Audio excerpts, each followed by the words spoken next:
Hello, everyone. I hope you're doing well. I hope you're safe. As we move forward in class, just please know that whatever I can do to help, reach out to me. And while I have expectations for the class moving forward, please know that you can always contact me and we can work something out. So, right now, few announcements, and I've emailed you all about this.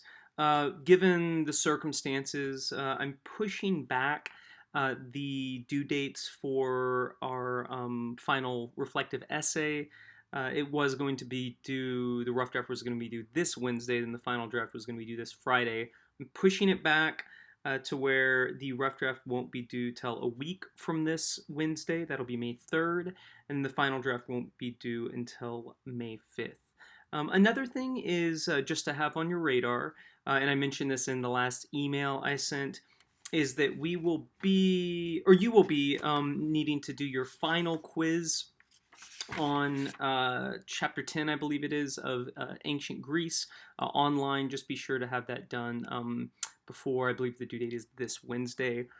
Finally, what I'm going to be doing today is just talking a little bit about the Crito in the trial and death of Socrates, give you just a brief overview.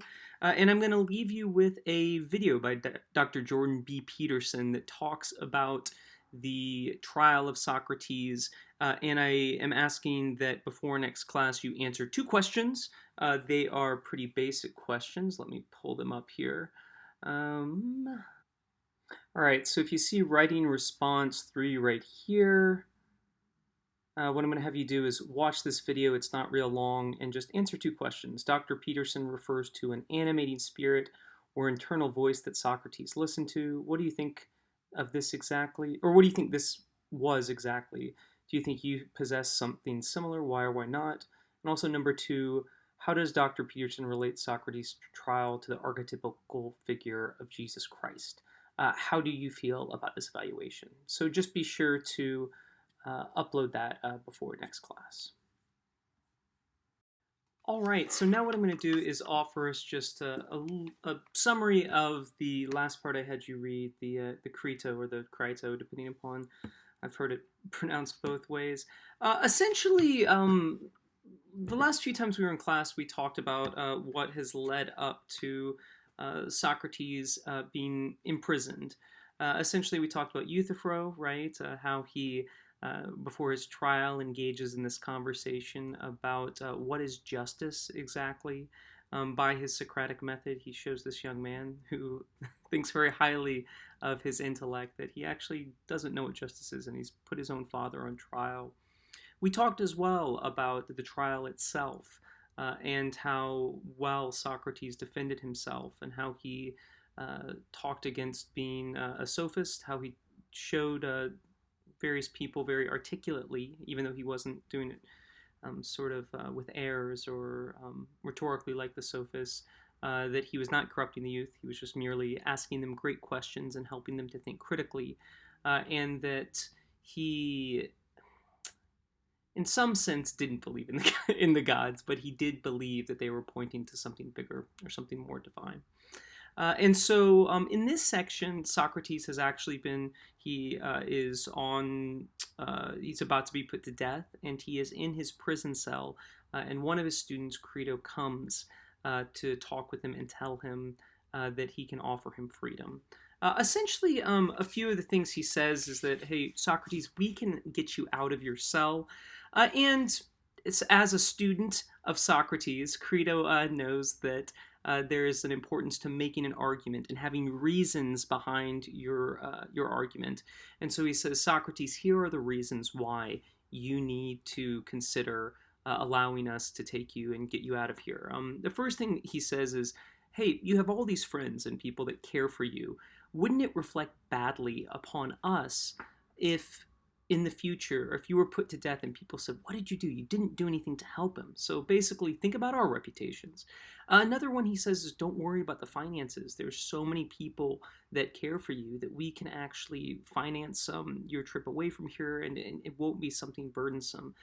He also makes, this is maybe a more compelling point, he says, you are being put to death unjustly. So if you go through with this trial, or if you go through with them executing you, are you not approving in some sense of the injustice that's being delivered to you? And then he also mentions, he says, Socrates, you will be abandoning your sons. Socrates actually did have a wife and a family.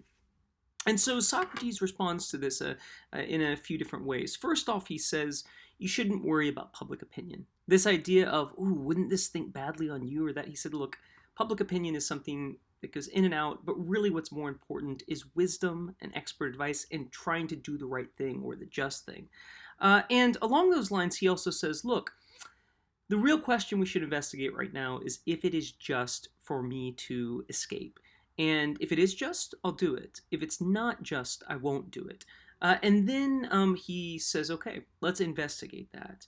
And essentially what Socrates gets at in the following dialogue is he says, there's the law of Athens, which I've benefited immensely from in my life. It has given me the freedoms to investigate great questions. It's made me a citizen. It's created all this democracy. So to not approve of one aspect of it, but then just enjoy the fruits of it altogether, wouldn't that be wrong? Essentially, a citizen is bound by the laws, and he says, I've lived a happy 70 years here. This is sort of, if you have your book, page 53, one of the things he says.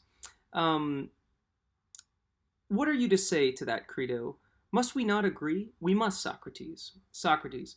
Surely they might say you are breaking the commitments and arrangements that you made with us without compulsion or deceit, and under no pressure of time for deliberation. You have had 70 years during which you could have gone away if you did not like us, and if you thought our agreements unjust. You did not choose to go to Sparta or to Crete, which you are always saying are well governed, nor to any other city, Greek or foreign. You have been away from Athens less than the lame or the blind or other handicapped people. It is clear that the city has been outstandingly more congenial to you than to other Athenians, and so we have the laws for which the city can please without laws.